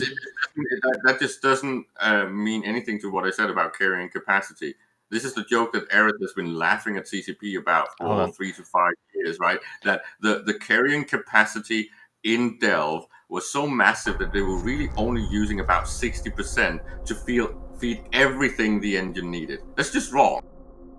I think you're right in that we're not talking about the same thing, but I think that because we're not talking about the same thing, I think this is a bit circular at this. Well, I think what we're trying to get at is, I mean, they're making changes to the to belts and that kind of thing, and trying to figure out how to get it to where the activity in the game needs to be to where Jita can't handle everything, and that there has to be only going to have one, there has to be only one model of alliance that works though now. There's also, from what Caleb was saying previously as well, warrior army thing. Well, there's also, from what Caleb was saying previously as well, there was also a massive difference when CCP changed from passive moons to active moons. With the potential output of moons, and obviously the potential output of the moons is very much now subject to the utilization of those moons. And Caleb, you're talking about the utilization of moons in Delve just a second ago. One of the aspects of utilization is the average utilization of moons. That in itself is a calculation that's pretty complex, because that speaks to people's risk and reward, And it's also that when you're talking about which is very psychological. The capacity coming out of moons, right? And whether you're talking about the frequency of fracs or the invested hardware and real estate in the infrastructure, all those numbers are fundamentally off when it comes to balance from CCP, right? The reason for that, Caleb, is because CCP, in changing passive moon mining to active moon mining, made that calculation like inherently massively more complex to be able to they in order in doing going from passive to active moon mining, they had finer control, but they also increased their amount of the amount of nodes, the amount of buttons, the amount of knobs to turn to control those exponentially. And so when you do that, you'll find that fine tuning is possible, but the ability, the getting it to at least become in some way balanced is a whole lot more complex. Well, CCP has this tendency of doing things backwards, right? When you talk about something like ADMs, the fact that the ADMs are suddenly magically doing some sort of wand waving on the entire ecosystem of that system that has a high ADM, so suddenly it generates more magically, instead of adding that as a benefit on efficiency of the infrastructure. That just it makes no sense that they flip this on its head, right? More stuff does not suddenly come out of a farm when you over farm it. That's like exactly the opposite of what happens in the real world. But the actual farming equipment can be scaled up to a certain point where it's almost infinitely more effective than the neighbor with his farmstead and a 50-year-old John Deere tractors. It's just that CCP keep doing these things opposite of what it will do in the real world, and they have hardly any diminishing return designs in the game. It's tragic, because if they started thinking like that, I think Retard is doing that, you would get a very, very interesting game.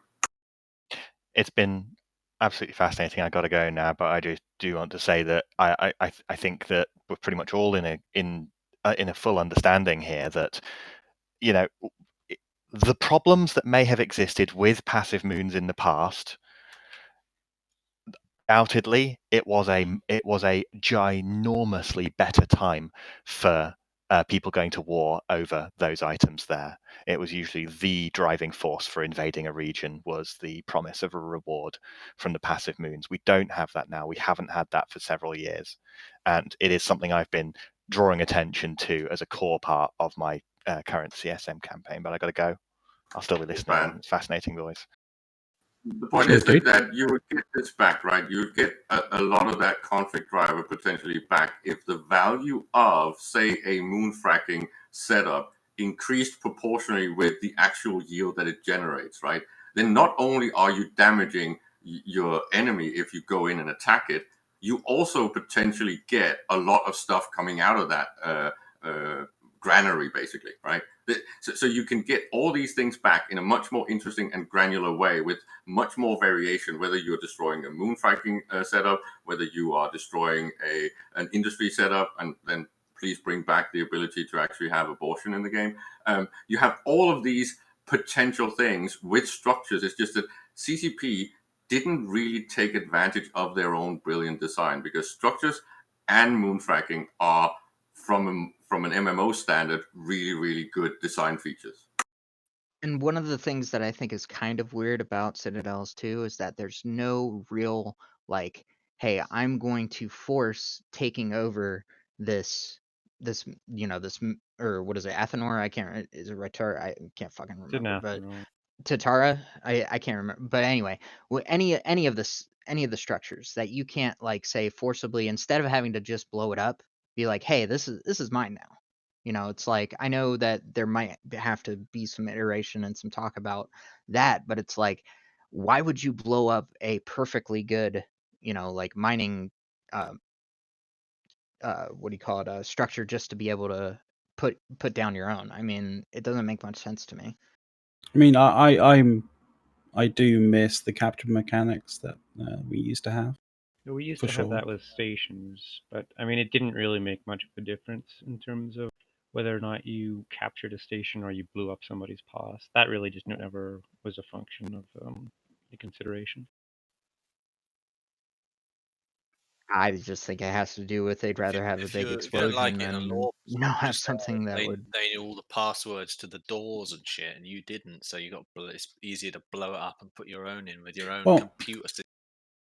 yeah. There you go. Law The other kind of the other aspect of, like, I mean, you say that it wasn't utilized that much. Like it was, like, but then again, when you go back to those sort of times, like there was never any choice, right? So there was never any kind of like, there was never any value attachment to, being able to take it over versus destroying it. Although I would that's not imagine. true. No, that's not true because you. Well, yeah. It's just not because you could. So when PL, we went and took a station from Solar Empire, by the Russian alliance, and they had 2 or 3 trillion, which back then was a huge amount of ISK, in their station, and then we put it on Manny's Alt Corp, and we locked it out from the Russians. Dead zoned it. Yeah, we dead zoned it, and boy, that fucking pissed them off. And so Manny, every once in a while, he'd send us it was like a forum porn type thing, like a message from some Russian who was like begging or trying to bribe him or whatnot. Well, so there was value to that. Yeah, I mean, I guess in that sense, the value attached to the stuff that's inside of it. But like, I meant like specifically, I did mean specifically like the actual structure. The one thing which I would say would be of value to groups, if you had the option to take it over or destroy it, would be if you could take it over, it would be much more valuable for smaller fledgling groups that wanted to get into nullsec. Yeah. Without the massive overhead of, we have to drop a Fortizar or Keepstar. Let's be real. If they can't even get the stuff we've got now right, and that's all broken and fucked up, do we really want them to add in a whole thing of capturing citadels? I mean, I think you can always make an argument that they haven't done it right. You know what I mean? Like, Reddit will always rage, and I don't think that'll ever change. I'm just talking about like there was that point that was brought up earlier that, hey, maybe this group doesn't have the resources or the characters or whatever to put this thing up. I mean, if it was something like, okay, you can capture it, but it's going to take you long, like, it's going to be it's not going to work, as in you're not going to be able to start a mining, what do you call it, cycle for, like, I don't know, I'm just throwing a number out there, 2 weeks. I know it's a long time, but like that, basically those groups, well, if they could knock it over enough to at least hold it ransom or something like that, it's something of value, and maybe they can get value out of it when they can push the button. I mean, it seems like pretty good. In sovereignty taxation, right? Then flipping the sovereignty is enough. You don't have to capture all the structures in the system. You just have to take solve. Then you get the income. I mean, that wouldn't work right now because of the way umbrellas function. So, like, for example, if I wanted to go and take an R64 from test in Stain or something, there's no way I could possibly hold it as a small group, because they would just come along with their giant umbrella and just fucking, smash it, and there's nothing I could do about it. So, I mean, umbrellas are part of the problem. You're not talking about holding it forever. You're talking about harassing them. Part of that is down to the fact that groups now in nullsec are very, sedentary. Like they sit in one area and that is it. Like, I mean, I remember multiple groups that I was in. Like, we would have our home systems, but we would rat in them. We would do our usual money making activity in them, kind of thing. But like, that breeded stagnation. And so we'd always have these situations where the Alliance would deploy to various different locations. I mean, have you you know, tried deploying in the current environment? Because I'm exactly. pretty sure Billy It's has not done it at least exactly. once. It's very. It's not the greatest experience because you know you tend to understatement have your of the stuff year. attacked from behind you. Not just that, but just doing it, like logistically setting it up, and then dealing with the hours and hours and hours it takes to do that logistically. And that's a lot of that comes down to fatigue and range, and it's just not fun. It's not worth it. As a player base, we've got less time for that shit just in general because we've all got older. No, I mean Well, that's part of it, but I'm not sure that that's a big. There was also a big difference between deploying back in 2000, 2011, 2012 versus now. Like before back then you could deploy to the other side of Eve in a matter of a couple of hours, right? Yeah, I mean, whereas someone now would set up a sign. Now it would take so long. So I mean, is Eve just trying to be like, I don't know, like some casual League of Legends thing, or is it trying to be a sci-fi simulator? No, but there's like the issue of resources is exacerbated by other issues like citadels and jump fatigue and jump ranges. So it's not as if they live outside of one another. Well, yeah, you have to. Here's an interesting thing about the R64 discussion that hasn't really been talked about. If somebody is determined to harass your miners, there is no way to successfully mine. So if I want to go mine in R64, and I'm willing to put a Rorqual and 5 Hulks on it, if my enemy puts 5 bombers on the field, I have no way to mine that R64. I just can't do it. Period. Well, no, that's not entire. You can do it, but it's a lot of work. No, I can't. Yeah, you can. You can stick like 5 or 6 devoters up with bubbles up and sit there surrounding your miners. Yeah, there's and like some blap gang inside of it. It's fucking dumb. There's defender missiles. I mean, there's counters for almost everything. And I was just saying, like, Billy, in your own umbrella, right? Are you saying they could bomb the drones from the Rourke as well? I suppose. Yeah, you bomb the excavators. You can kill and basically all the mining ships are basically killable. The reason it doesn't happen in umbrellas is because we just ignore you and we go do something else for 2 hours, and you're not really affecting anything. We come back because we control the priority, right? An alliance level priority. I mean, well, there is counterplay to that if someone were to do that. I mean, you could just stick destroyers there with defender missiles, but you don't want to. Like, is what it comes down to. It's really not fun if you have to defend it like that. But this is back to the efficiency of policing, right? And the fact that CCP brought in this space aids instead of actually just adding a diminishing return fuel system, right? So if you want to police very far from your central police station, it should be very difficult and costly, right? This is basically what you need, because if we get the power projection back, you can actually both attack and defend from very far distances, and that is actually efficient, but it needs to be costly to do so continuously. They should just do a load of balance based on cost, Caleb. I reckon that'll go well.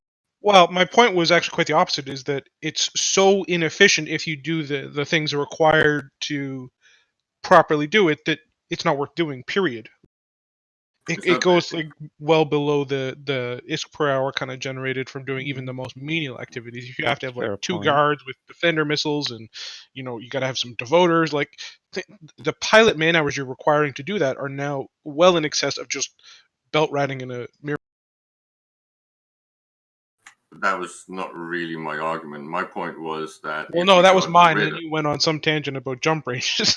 Yeah, but again, well, it's all related. if we got rid of that and added a fuel cost instead, when you try to defend and overextend too far from your central base, that becomes costly. Both it adds the risk effect of time, and it becomes fuel consumption costly, and you add things like potential point of no return and jumping to kamikaze to save someone, and this whole defending your farmsteaders. I mean, moving big things around has a cost at the moment, but do anyone take that cost into consideration? You're only moving within your own umbrella. Places?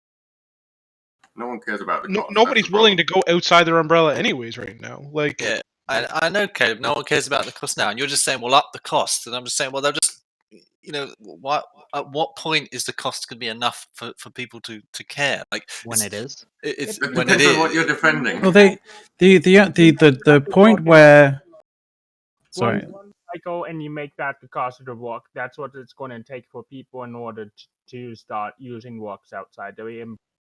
Can you but the put your mic? Sorry, just saying. Can you put your mic closer to your mouth, Killer? Or it's No, hard to hear you. I'll turn him up. problem because my mic is fixed to my headset and I just don't have the wherewithal to use a different mic. You're a bit better all now. I'm saying is Anyway, that people have like 5 we minutes. long ago. It felt to me like long ago the community realized that you can't balance Eve based on cost, from the small scale of module costs all the way just throughout the whole thing. Like cost isn't the way you balance things. Ships, you know, mechanics of Sov, it doesn't really, like, it sounds good and everything, like, you know, You mean it economics sounds and like shit. how the the world the works?